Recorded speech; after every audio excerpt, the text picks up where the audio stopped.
There is that. So it's all capital letters. Welsh Scott.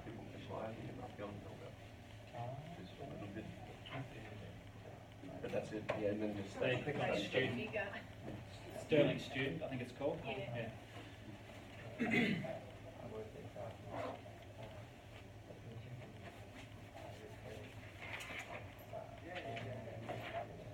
Oh, cool. I'll take.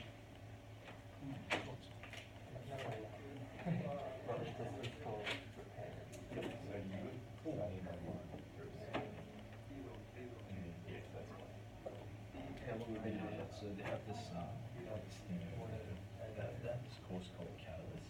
Is that just from this year at school? Like how many units are you doing this semester? And they actually started. Is that going to make it hard? Yeah. Started from there. So I did that course. Yeah.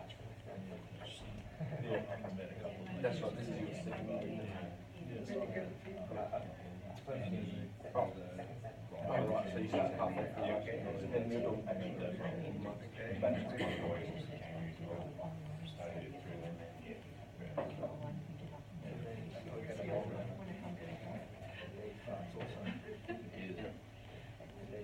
You've got a call in for it. I don't know where it's going. So I can't have the role of the Everyone's staying on Let's go with it. Yeah. So you're going back afterwards, What I need pretty sure it's very good that I've had initially. So, yeah, but I'm taking mine towards it. Just well, just say that is what it means. As long as you're catch up. And you get like 40 on the right. I was faithful like So this year will help you a lot. tracking your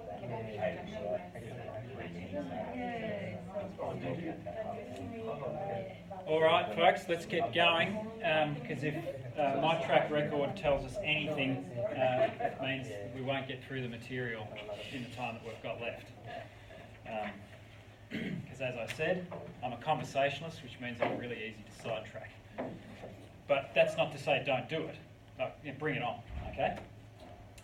Pastoral and spiritual care is a theological discipline. Now, that might sound a bit scary, I don't know. This is a theological college, so it shouldn't be that scary. You should be, I guess, expecting it. What do I mean by theological? That's a good question.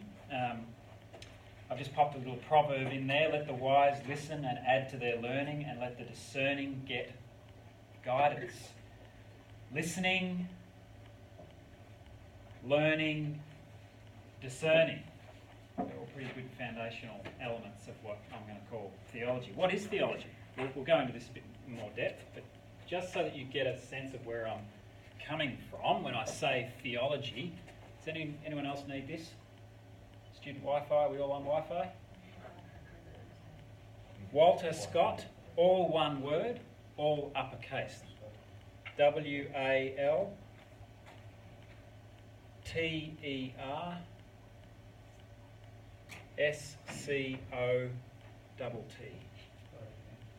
That's it, got it? Beautiful. I'm just going to do a little thing over here.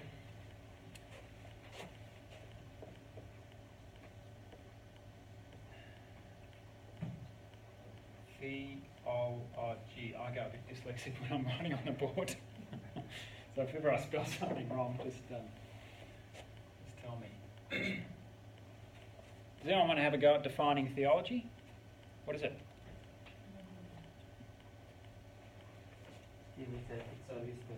It's wisdom. Yeah, it's not a bad Knowledge of God. bad reduction. Knowledge of God. Okay, so you've got two words in this one, haven't you? Knowledge of. You've got.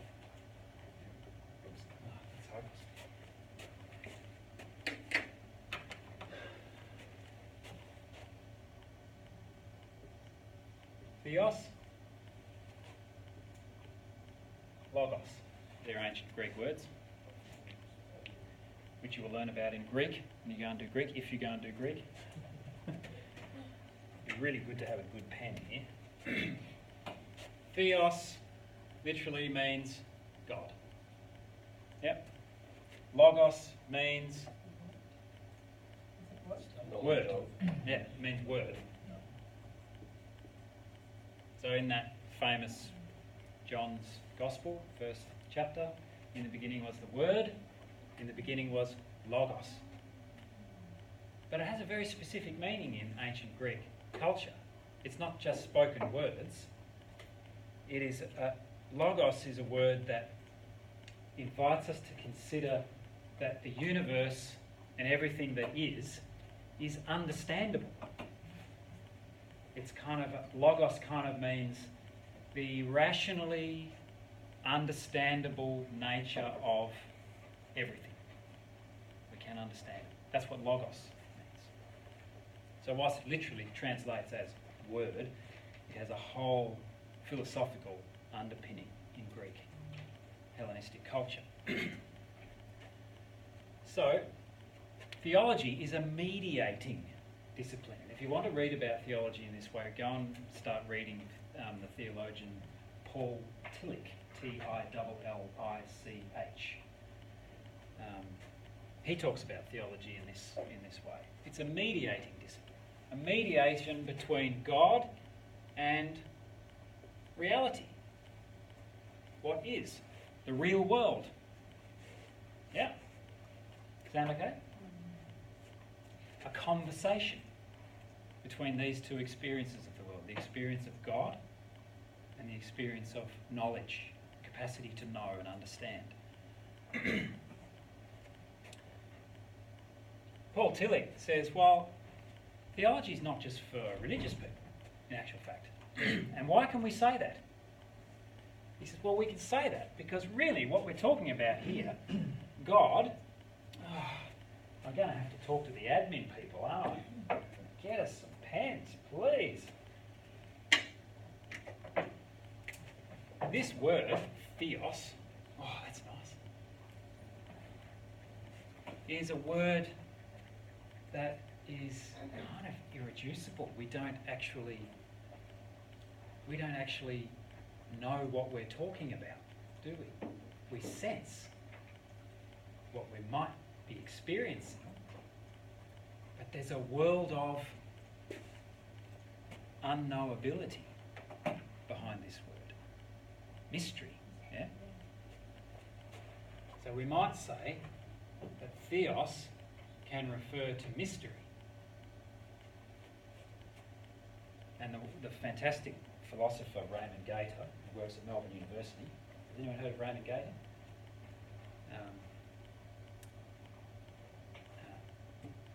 Well, you will soon. He says, mystery is not just about what is hidden. It's not just something that we can't see or perceive. Mystery is something that is irreducible.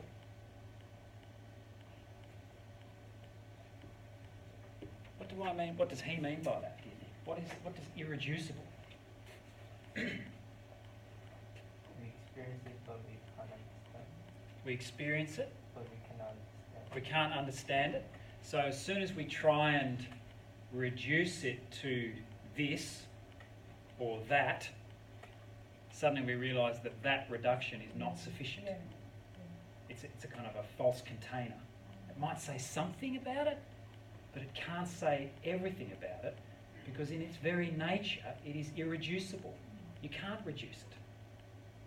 Okay, so that's his understanding of mystery.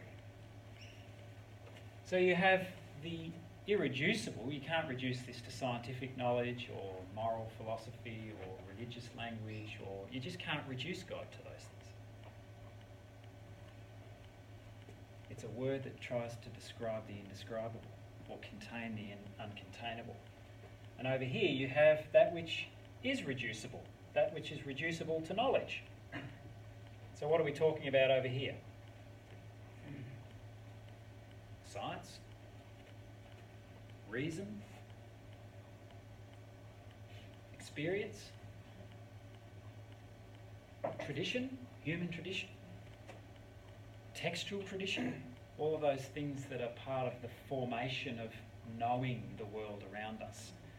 We know certain things about the world because we've either deduced them to be true or we've observed them to be true. We use our powers of rational deduction, or we actually watch it happening. Yeah? And that's, so knowledge might be broadly broken down into deduction, which is pure reasoning, or what they call empirical knowledge, which means observed. And both of those have their limits. You can't always believe what you see, can you? Because your perception of what you see might be wrong. So the old maxim, seeing is believing, is a bit deceptive. And when we can't believe on the basis of what we observe, we employ our deductive powers. If this happens, what do we deduce will happen next? Cause and effect, that sort of stuff. Yeah. So we have a mediation between the irreducible and the reducible, the knowable. That's theology. It's a conversation between our sense of what is irreducible and our sense of what we can actually know. And on this side, we have all what you might call experience, mystical experience of God. Interestingly enough, religion is over here. Why? Why would we put religion here and not here? Got any ideas? That's man's interpretation. Right. It's an attempt to put into understandable, knowable words, ideas, symbols, something which is ultimately unknowable. And the Jewish tradition has this kind of stuff wrapped up in its refusal to actually name God. Remember that tradition in the Hebrew tradition? They don't name God because you can't. What do you think? I'm sure you have some alternative understandings of what theology might be. Wisdom? I reckon this is about the dynamics of wisdom, partly. Not entirely, though. Wisdom's broader than this. Yep. It reminds me about Adam. Like after God created Adam, and then he brought all the creatures in front of him. Yeah. And as soon as Adam saw the creature, he named them. Yeah. Even he wasn't taught or he Yeah. wasn't, received knowledge from God. Yeah. So I think, it's similar. Like God is there, but we interpret with our own language, and that's how we start the relationship. Yeah. But there's no exact definition. Yeah. That's right. Some people have argued, like the philosopher Baruch Spinoza, that this, that there's really only this. Everything's reducible to this. This is God. God is the collection of all causes and effects. And we can't actually know them all because there are just too many causes and too many effects to know them all. So in that sense, it's a mystery. But it really all fits in this category. Pastoral theology maintains that there is always an element of the irreducible, particularly in the human encounter. God is present. We talk about God being present when we love one another and when we encounter one another. What we mean in pastoral theology is that we can't reduce this human being to this or that. I can't make a value judgment about this human being based on whether or not they're useful to society, or whether or not they are a burden to the health system, or whether they're religious or not, or what else? There are all kind of value judgments we tend to make when we ask ourselves, is this a valuable human being? We actually don't ask those questions in pastoral spiritual care because we consider the human person to be irreducible. The Christian tradition talks about being created in the image of God, this is what we mean in pastoral theology. This human being is irreducible. There is a part of this human being that we cannot understand, and we will not reduce it to a collection of our own value judgments. We will accept it as a beautiful, irreducible mystery. So let's just leave that there, and I'll start. Oh no, who is this guy? So pastoral theology is that particular form of theology that is always fully engaged in reflection upon the experience of common and mutual human care. It's a form of practical theology. My old theological supervisor used to say, practical theology. All theology should be practical. It's not theology if it isn't practical. But like all disciplines, there's a spectrum. You know, there are people who love engaging in theology at sort of rarefied conceptual level, where it's all just about ideas and conjecture and speculation. And then there are those who say, along with certain types of Greek philosophy, because philosophy is very similar, you have that high kind of analytical, brain-clad philosophy. At the other end of the spectrum, or around the spectrum a bit, depending whether your spectrum's round or linear, is the idea that, well, it's pointless if it actually doesn't have an impact in some sort of reality.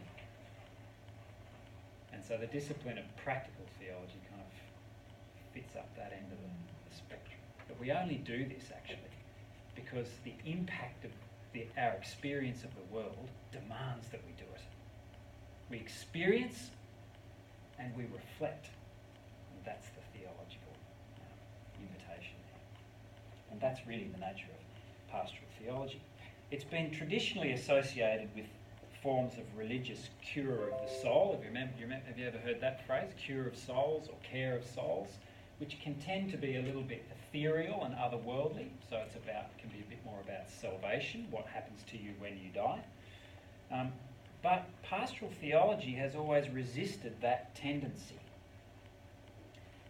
Its roots in modern liberal theological thought reveal that it has always taken seriously the psychological, existential and material elements of human life. Psychological, existential, material. What do I mean by those? Better be quick or I'll give you the answer. This one's fairly self-explanatory. What's going on in your brain? Firing of neurons, emotions, feelings, chemicals. How do we function psychologically? Existential, perhaps we might qualify that by saying meaning. Not just what is life, what does life mean? Quality, sorry? Purpose, yeah. For some people, meaning is bound up in purpose. For other people, it doesn't matter about purpose. It's just about what it means, for what it is. It may not need to have a purpose for it to have meaning. But for a lot of people, particularly in our society, meaning can be bound up with purpose. What do I mean by material? Environment.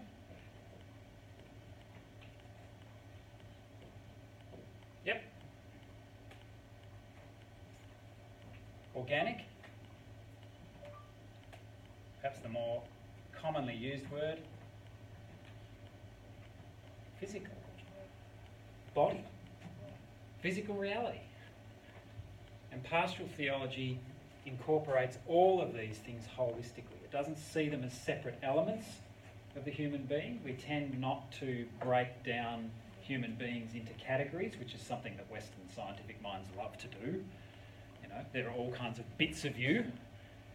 Spiritual care is happy to acknowledge that we can understand ourselves by understanding the different elements of ourselves, but we always seek to resist the urge to reduce the human being to one or the other.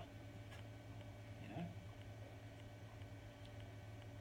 have a holistic understanding of the human being as irreducible and yet knowable.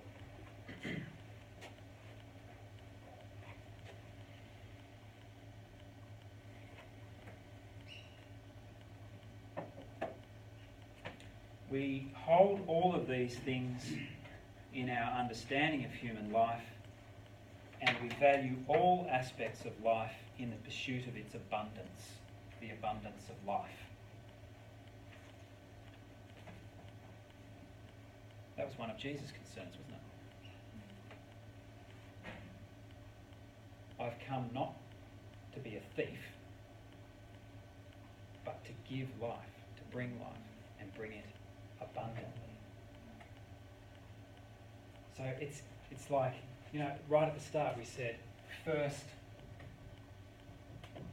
do no harm. Don't get into this if you're doing it to serve your own needs. Because what you'll be doing is being a thief. I will use you in order to fulfill my own needs. I need to be a helper. I need to feel important to other people. I need to save everyone. I need to fix every problem. That's all about me. They're my needs, my drivers. Nothing to do with you. You just represent something or someone that I can practice fulfilling my needs on. That's doing harm. That's coming as a thief. Jesus said, well, I didn't come to do that stuff. I came to bring abundant life, which means in this relationship, you get to flourish. You get to live. That's the dynamic. So first, do no harm.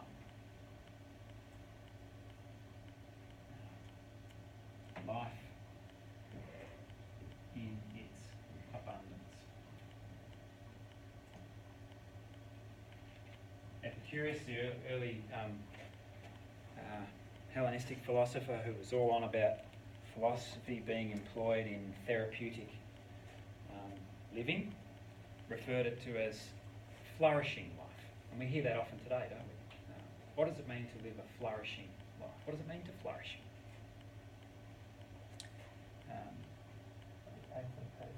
Depends on the person. Depends on the person, absolutely. Person focus on like financial things. Yeah. To flourish for them, but people focus on the feeling, their family, like happiness. That could be their flourishing life. That's right. So we all actually have different beliefs about flourishing, don't we? And our beliefs actually can and do impact our emotional responses to the world. So for some people, having a really high-paying job is a really, really important symbol of flourishing. For other people, they couldn't care less, really, actually, as long as they've got enough to feed hand to mouth. What they actually value is going down the library and reading lots of books, or being able to get to the beach easily, or so there are different measures of flourishing, but we can actually examine our own beliefs and ask ourselves about those sorts of things. So what human flourishing is as an outcome can be broadly understood. But along with Jesus, the Jesus of the Gospels, we have an interest in listening deeply to each person and finding out what it means for them to flourish and enabling them to have the space to flourish through understanding of themselves.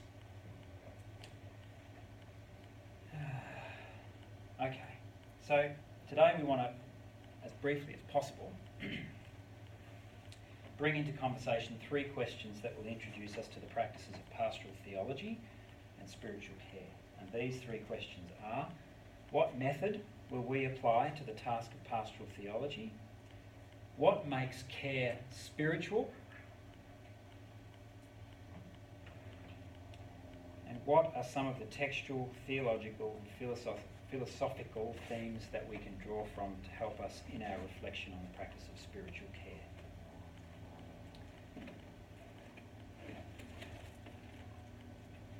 Now there are some, I asked you whether you had any alternative ideas of what theology is. Have you thought of any? explanation of your own personal faith? Yes? Yep. An exploration of your own personal faith? Yeah. That's a good one. Seeking to understand what your faith is, where it comes from, Yep, and an how it's explanation. articulated. Yeah. Good. John Macquarie said theology was this: to exhibit clearly, systematically and intelligibly for their own age the genuine content of historic Christian faith. What do you notice about that definition? Do you like it? It's for Christians only. It's for Christians only? So it's about the content of a historical religious tradition. Yes. Not actually about God, is it? You might argue that that's not about God, although some people equate a particular religious tradition with God. Yeah.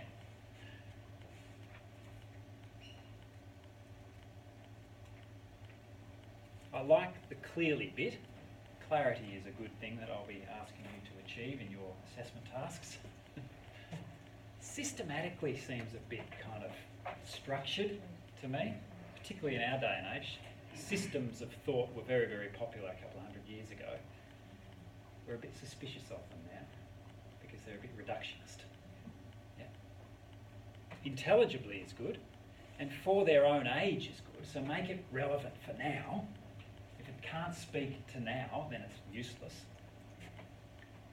The genuine content of historic Christian faith. Now, genuine content seems to suggest that there is a true answer, one true answer to this, which is less actually about your own experience of faith and more about what someone else says your experience of faith should be. Now, you may say, well, but that's important too. Now, it's not just about what I feel and what I experience, it's about what other people have experienced and thought about too, and I would agree with that. Do you like it? Do you warm to it? I like it. You like it? Yeah, good. I feel it's quite intellectual, Quite intellectual? Yeah. not as experiential. Yeah. So it's a little bit more situated up here. Yeah. You might have to be an educated person, maybe, to really engage in this one. Yeah. And what is pastoral theology? Yeah. Well, we're kind of asking a slightly prior question, aren't we? What is theology? I've said what the pastoral element is. We do it in response to the demands of experience, don't we? Is this something you would do in response to having an encounter with someone who is self-harming? I would find this a difficult discipline to bring into that context. There may be elements of it that I can. I mean, I already have this morning. I've been talking about the Jesus of the Gospels, which is part of the content of historic Christian faith. So in a sense, I've been doing a little bit of that. All right. What about this one?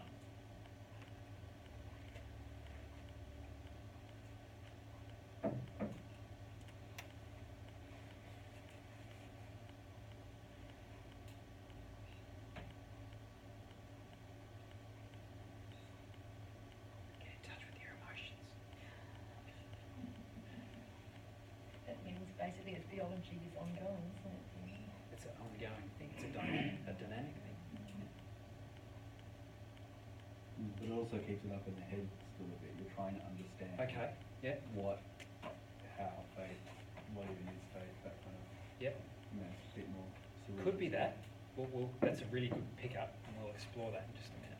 So you've got the understanding bit, which is over here, isn't it? Faith-seeking understanding. So what is faith? Is faith belief? Because beliefs are like sets of ideas, in a sense, aren't they? That we adhere to, rightly or wrongly. Is that what faith is? A lot of people equate faith with belief. I think I'd like to suggest that it's different. And I'll suggest this with Paul Tillich again. One of your readings for today is from Paul Tillich. Great little chapter on the dynamics of faith.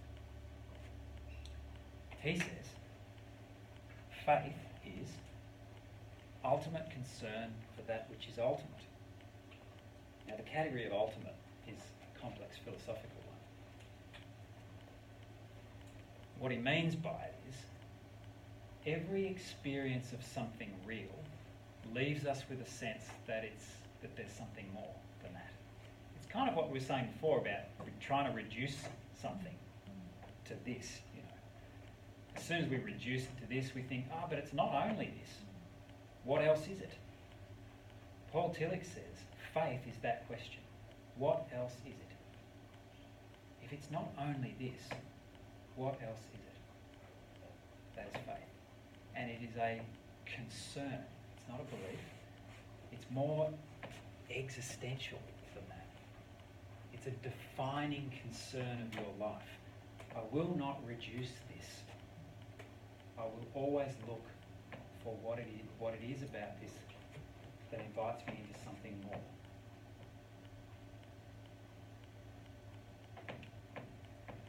And that puts it over here. Oops. Faith, seeking, understanding.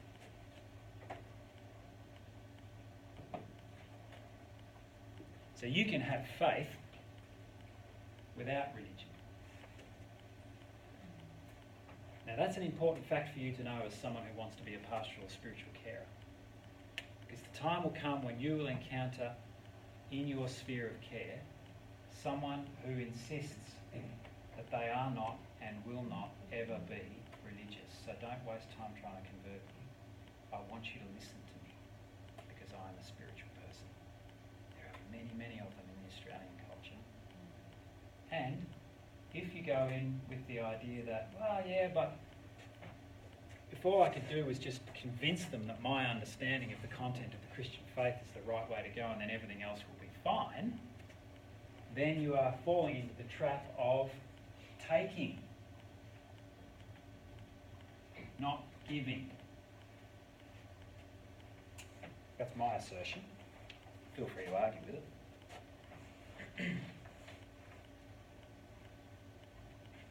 So this little diagram I've got here is a kind of description of different languages, different logos for our experience of the world. Tradition, doctrine, religion, symbol, reason, science, philosophy, psychology, text, story, culture, art, music, experience, context, community, national identity. These are all languages of meaning for us, aren't they? These are ways that we try and understand ourselves, categorise ourselves, group ourselves.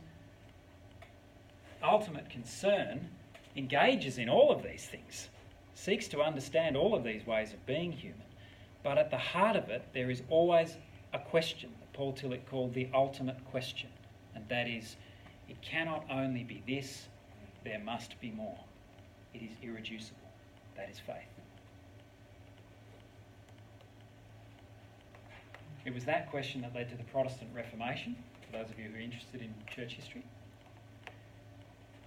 The Reformers said it cannot be reduced to this, the current form of the religion. It is irreducible, and I have to ask that question myself. It is my personal, individual responsibility to ask the ultimate question, to have faith.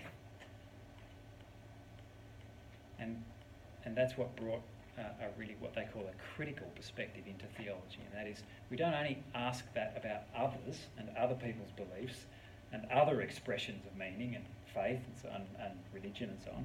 We also ask it about ourselves and our own. We bring that critical faith perspective to ourselves.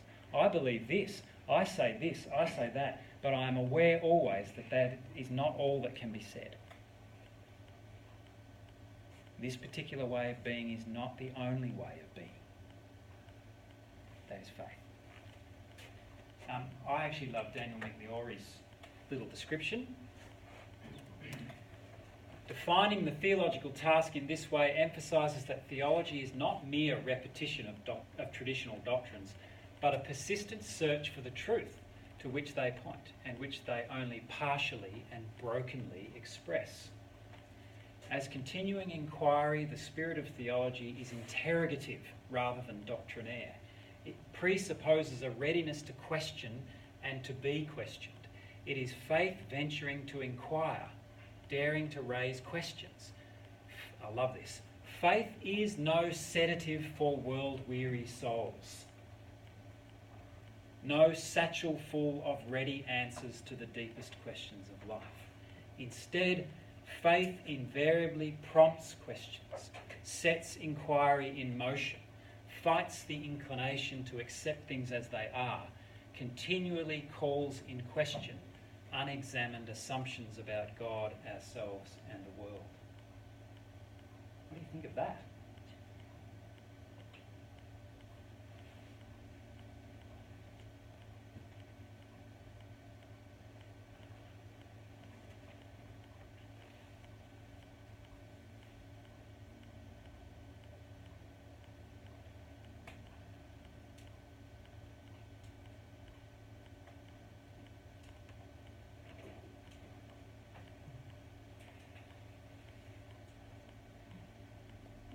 Is that the stance you normally associate with faith?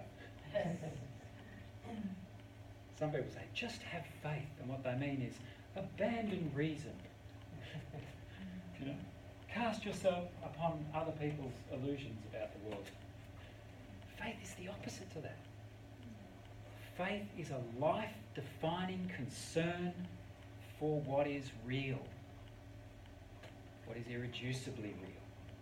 And so it happens and must happen every moment of our lives. It's not something we sort of stop with. If we want to stop, then we get beliefs, doctrines and boxes and containers and spreadsheets and all that sort of stuff.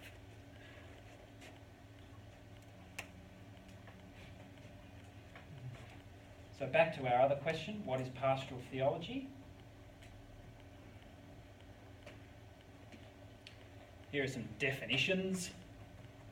The study of all the functions of ministry. Do you like that one? You can tell I don't. I'm a little bit transparent, aren't I? Or the theory of pastoral care. What are the limitations of these definitions?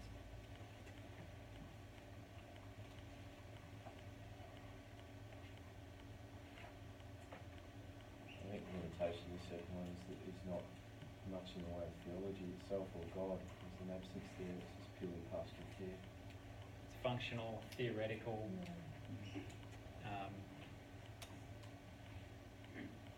Those two things might seem to be very different, but they can be linked. So once again, it's quite heady, isn't it? It doesn't actually seem that practical. It doesn't feel like it intersects with experience too much, although some would argue, well, the functioning of ministry is abounds with human experiences. Of course it does.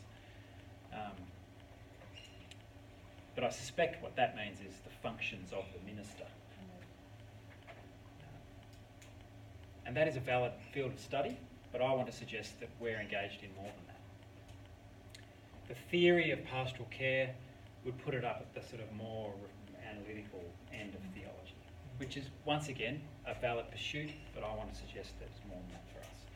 And I said this to you earlier. Here it is. Pastoral theology is a form of praxis. And in this sense, it's a form of faith. The kind of faith we just talked about. That dynamic, ultimate questioning of faith. Action. What is action? What do we mean when we say action? The world of experience. Yep. If you are an active person, in other words, if you're alive, you're not dead, then you will be experiencing yourself in relation to your environment. That's what being alive means. Scientists talk about homeostatic regulation. Who did science in high school or university? Read this guy, Antonio Damasio. I've mentioned him already once this morning. This is called The Feeling of What Happens. He's a neuroscientist. He and his wife Hannah. She does all the technical research work, imaging work and so on, and he reflects and writes about the neurological basis of human life. And he talks about spirit as the capacity to become aware of how our body is responding to our environment. It's a form of consciousness. We have the capacity somehow to, every moment of the day, do a kind of life map, a kind of intrinsic question: how am I? Does anything need to change in me in order to stay alive? That's called homeostatic regulation. It's part of every cell of your body. You don't have to think about it. It itself is not a reflective exercise, because your body does it in that sense. Although Damasio, along with others, would probably want to suggest that in fact your body is part of your mind for that very reason. Your body is constantly functioning in this process of responding to its experience of the world, of the environment. It is always in action.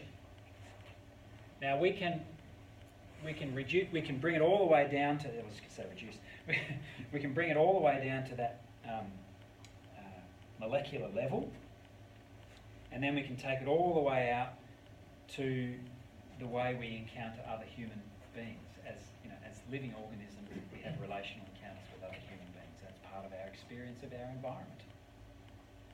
And we perceive those interactions to be part of what it means to be alive. Action.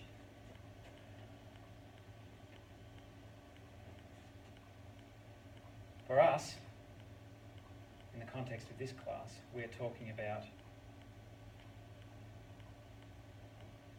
pastoral and spiritual care encounters. If you're a minister in a faith community, you will have daily encounters with human beings in the course of your work and in the course of your function as someone who carries the story of Jesus with you in that community and in contact with the surrounding community. Action. If you're a spiritual carer in an aged care facility or a hospital or a prison or a school, you'll have contacts with a whole host of different types of people. And you yourself will respond to those and bring them into reflection. So we might say, I'll just do a cycle here. The cycle is called praxis. Praxis doesn't mean practice. It means the cycle of action and reflection. Action, reflection.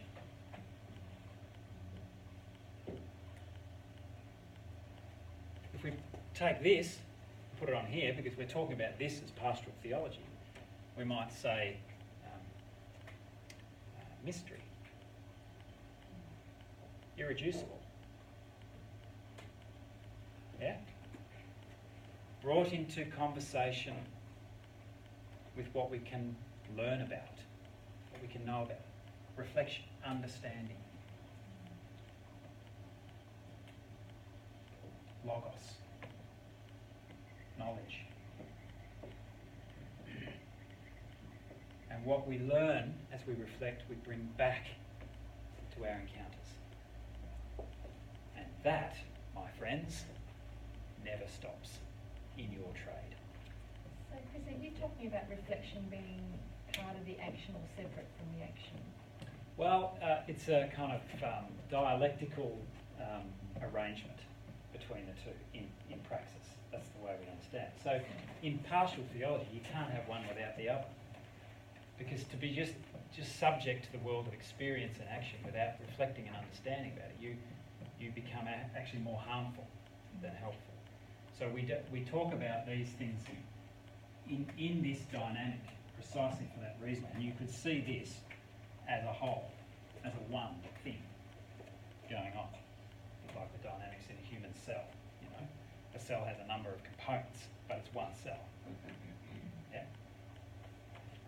Does that answer your question? Sort of. So you could take that in a day. So if that was in a day, you Yeah. could be saying your action, especially if you're in a pastoral care situation, that your action is your dynamic with a person, your reflection. Are you saying that's something you take away separately in your quiet time, in your time of reflection of what you've just experienced with that person? Or are you talking about reflection within that actual dialogue with that person or that Both. interaction with the person? It's both. Both. Because by virtue of the fact that you're bringing what you reflect into action, Yeah. it means you're still reflecting Yeah. in that sense. So So you're you say applying. as you're listening, as you're listening. As is that you're what- listening, Okay. yeah. So as you listen, you continue to listen to yourself and to the Okay. other. Okay. Um, yeah. Great question. Really good question. Okay. Part of the reflective process, part of what faith is the capacity to always ask what is beyond this. So, you know, I can't reduce this to this. I can't reduce this person to the fact that they have schizophrenia. I might want to, because it seems all pervasive in my interaction with them. But I can't reduce them to that. Why do I want to reduce them to that? I'll go away and reflect on why that's happening in me. And how do I bring more knowledge into that encounter? So we always have to have the faith capacity of recognising both the yes and the no of every situation, every experience. Yes, this is really good, this is positive. Yes, this is something here. But it's not everything. There's also a no. There's a limit that I'm aware of because I'm a person of faith. And so I learn to say yes and no to everything. My dad used to say to me on the way home from church, Montrose Church of Christ, it's up the road, don't just accept what the preacher said. Read the text and find out what you think yourself. Well, I would say the same to you about me. Don't just accept what I'm saying up here. Engage your reflective minds. Be critical. Ask. Find out the yes. Find out what you can say yes about this stuff and what you would say no about it. And then ask yourself, but why? Why am I saying those things? So we employ all of that in this. I have an experience. There are things that I can say yes to in that experience, and there are things that I sense are limits, either in myself or the other, and I want to subject them to my critical reflection. It's called dialogical thinking. It says both yes and no to every proposition or event or experience.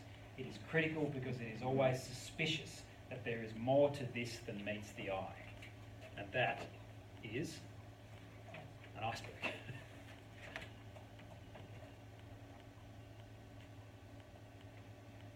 And it's led some people, Frank Rees, who's part of the University of Divinity, wrote a book about this, to suggest, along with Paul Tillich, that in fact faith has more akin with doubt than it does with belief. Why would you say such a thing? It just seems entirely counterintuitive.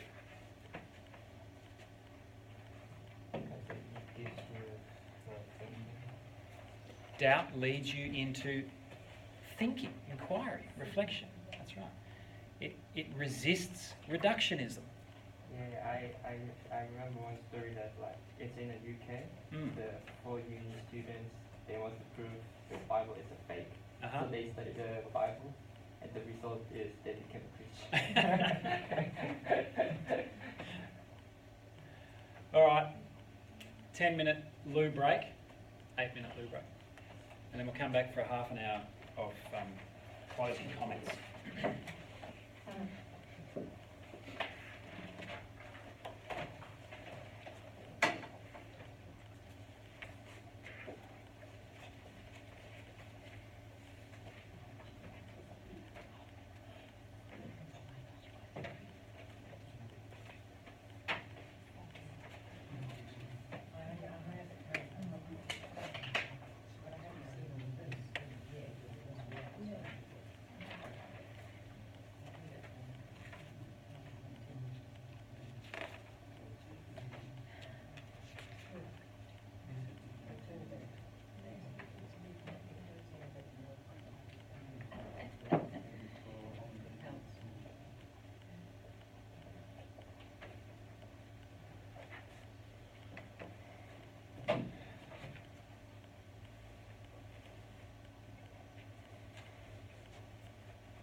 you know, if they're not already there, they might already be there. And the slideshow go up as well. And of course the video and the online resources as well. The class, would you put it before class or? After.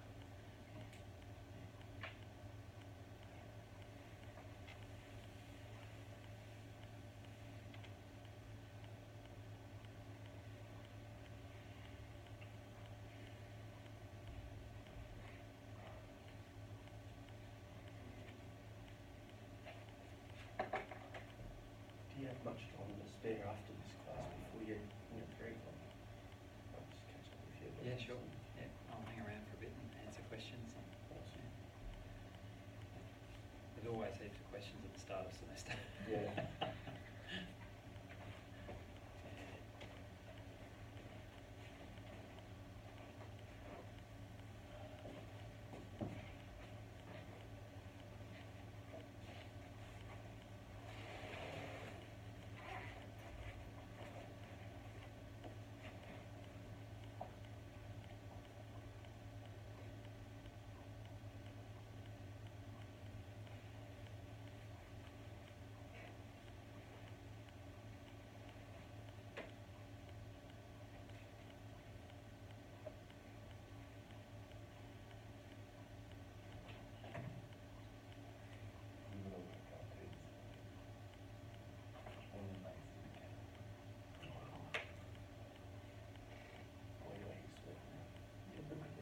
Pretty much.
Oh, you go home. So Friday. Tuesday, Wednesday. Yeah. That's fine. Probably Tuesday, Wednesday, Thursday. Yeah, I do. Well, I'm going to- Yes. Yeah, Because you're doing the a ones bachelor that of ministry. Yes. sheds, that painted. I don't think I know where you're talking about. Yeah, it's a, I saw the photo, it's like a tourist place. yeah, I don't know where it is, but I'll go there.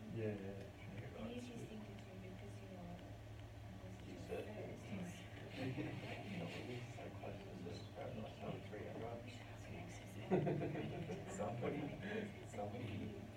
had me like using staring. I was chatting with Sheila, and she said, "Oh, so where did the Asian news like open car and go up there?" And I said, "Oh, it's a pretty good like, oh,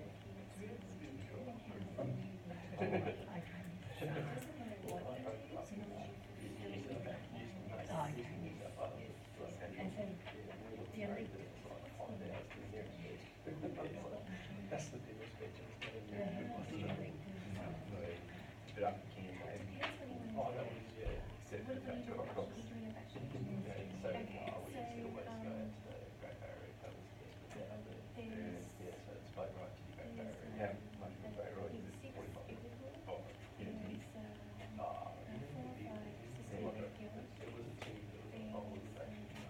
Well, if I had a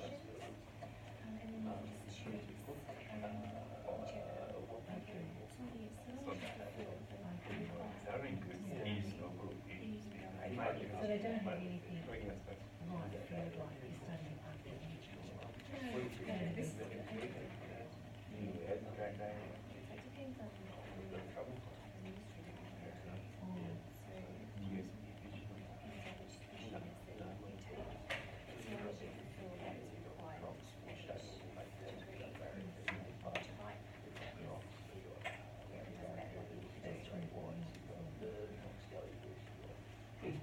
You don't want to get that water there.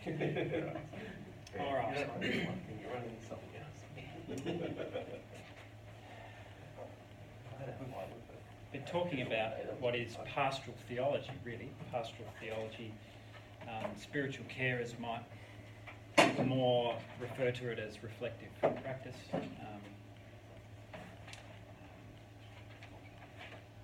And now I just wanted to spend a few minutes asking what spirit is, because pastoral care is a form of spiritual care. I said earlier that it's been known in the past as cure of souls or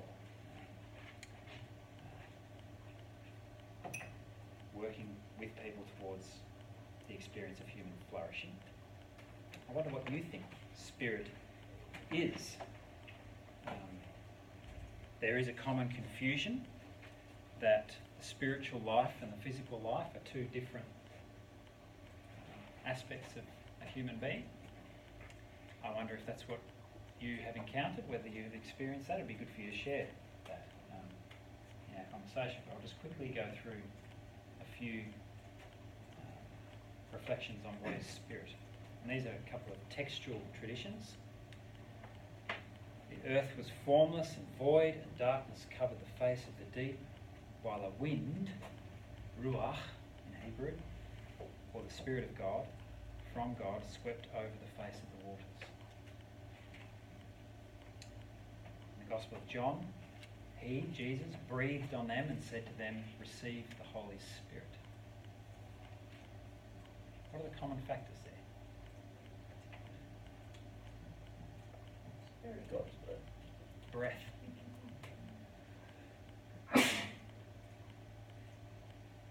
Life. I want to suggest to you that spirit in the pastoral theological tradition can be equated with life itself. The implications of that are that I would want to say to you that you are spiritual by virtue of the fact that you are alive. And some will ask, and rightly ask, does that mean you are not spiritual when you die? Good question. That is part of our irreducible inquiry.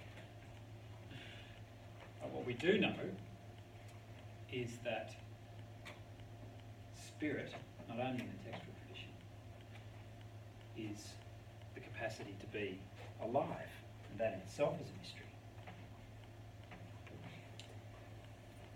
If we talk in Hebrew about Yahweh's ruach, of God's breath, we are saying God is a tempest, a storm, a force of body and soul, humanity and nature.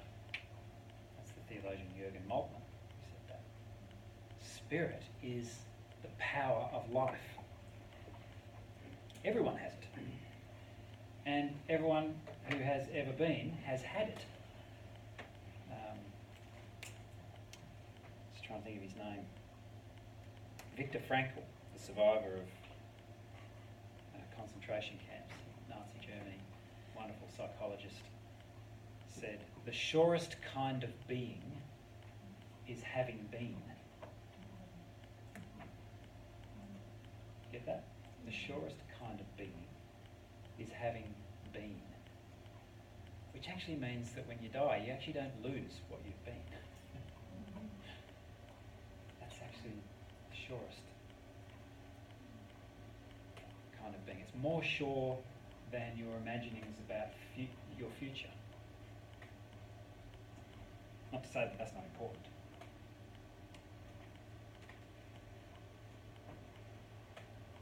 The most recent and common definition of spirituality in healthcare, which was produced for pastoral carers and spiritual carers, says this: spirituality is a dynamic and intrinsic aspect of humanity through which persons seek ultimate meaning, purpose and transcendence, and experience relationship to self, family, others, community, society, nature, and the significant or sacred. Spirituality is expressed through beliefs, values, traditions, and practices. What do you think? Put on your critical faith caps. What would you say yes to that, and what would you say no?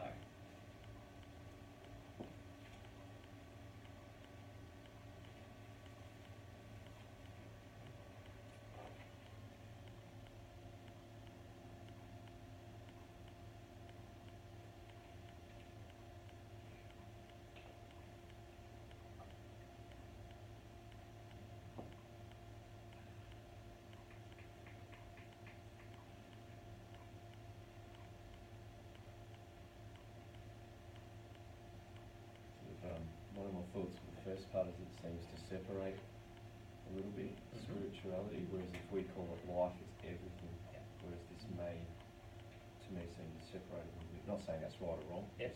Yep. So, by virtue of what it is, being a definition, it's a bit reductionist, or it kind of categorises things a bit. Is that what you mean? Or Yeah, you could interpret it that way, Yeah. that that's what it is. And Yeah. there'd be different sides to that. Some Yeah. people would probably say, yes, spirituality is everything, and other people would say you have a spirit being and then a soul and a body, which Yeah. is separate. yeah. It's different theories. Right. Yeah. Yeah.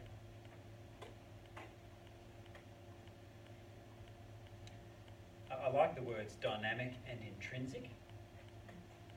Yeah, more or less like that. It seems real fluid, like you can go anywhere you want, Yep. but it still somehow fits in that same category of spirituality, like it doesn't cross in the physical realm, or Yeah, it does, okay. but not really. Yeah. So it places emphasis on the existential kind of meaning, purpose sort of stuff, transcendence, which usually means beyond human experience. Doesn't have to mean that. Usually means that. Relationship to self, family, others, community, society, and nature. They're pretty concrete things, fairly material. Significant or sacred. And expressed through beliefs, values, traditions, and practices. I find all that a little bit limiting. It's good stuff. I think that they've got a lot to say about spirituality there, but I think I agree that if we're going to say that spirituality is somehow intrinsically related to life itself, then obviously a definition like that is going to be a bit limited. Because in this world of institutions and so on, and sciences, every institution and science is trying to mark out its own territory. So pastoral and spiritual care, for example, in a hospital environment, is always trying to justify its existence there, because there's very little empirical data to back up decisions to spend money on it. It can all come back to the dollar, which is why there's a race in pastoral care and spiritual care to do more research, or qualitative and quantitative research. But the problem is, if we do that too much, we tend to reduce it to facts and figures and outcomes and statistics, and we lose heart of what we're on about, the irreducible nature of it. So if we swing too far to knowledge, too far away from mystery, then if you go to the Meaningful Aging Australia website, which is the spiritual care in aged care group, they're a fantastic group here in Melbourne. They're national, but they're based here in Melbourne. They talk about the art and the science of spiritual care and holding both of those. This stuff tends to creep towards the science. You know, we feel like we could measure some of this stuff. We could put this on. We could write some of this stuff in the hospital notes. We could put it on a chart somewhere, you know, and we could start to try and measure that sort of thing. Whereas spirituality as life itself is a hard thing to measure. And if hospitals' values and outcomes are completely wedded to particular types of health outcome as successful, then a spirituality of dying might not fit in that, although palliative care has, you know, responded beautifully to that sort of space. You know, what is a spirituality of suicide? What is a spirituality of self-harm? What is a spirituality of despair? Some of those things might not fit that comfortably within what a hospital senses as its desired outcomes.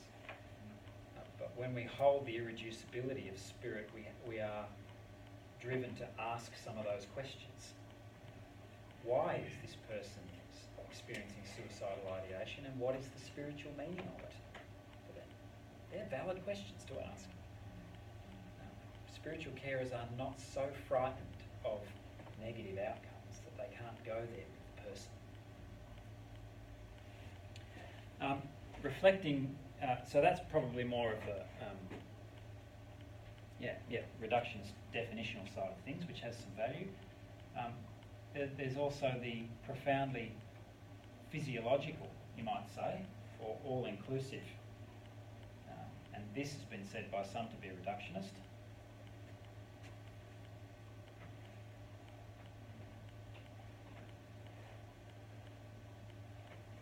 What does that even mean? I kind of alluded to it earlier. Homeostatic regulation is the natural process that your body employs every second of every day to ask the question of, am I still within the fairly narrow parameters of what makes life allowable or possible? So, the homeostasis is, how do I need to change in order to stay the same? The simplest example is, my environment heats up. My body senses the change in temperature as, what happens in my body when it senses it? It starts to sweat. Yeah. So my body starts to sweat. Do I decide to start sweating? No. I just do. So my body actually senses the change of temperature before I can reflect on it. It then sends that information to my brain, and my brain does a number of things. Obviously, it's probably already produced the chemicals that start sweating, so it happens really, really quickly. Yeah. But it also sends that information to my reflective brain, which says I actually have the capacity to influence my environment, to change my environment in my own favour. And what might I do? Take off my jumper, turn on the air conditioner or the fan. I have power over my environment. It's all part of homeostasis, and it's all in the pursuit of staying the same, because there are only narrow parameters within which it's possible for me to be alive. So my body is in a constant state of change in order to stay the same. Homeostasis. That's natural life process. Right? So I've suggested that spirituality, in its most basic pre-rational form, is the always emerging consciousness, the mapping of the inner processes of homeostatic regulation through metaphors of meaning. I start to put language around what gives me life. And that's the Jesus thing. I came to be with you so that together we might understand what abundant life is. That's spirituality. And it's in us, it's happening in us all the time, whether we're conscious of it or not. That's my contention. I expect you to wrestle with it and critique it. I'm going to finish talking now. We've got 15 minutes, and you guys have to talk. I'm going to turn this off so that you can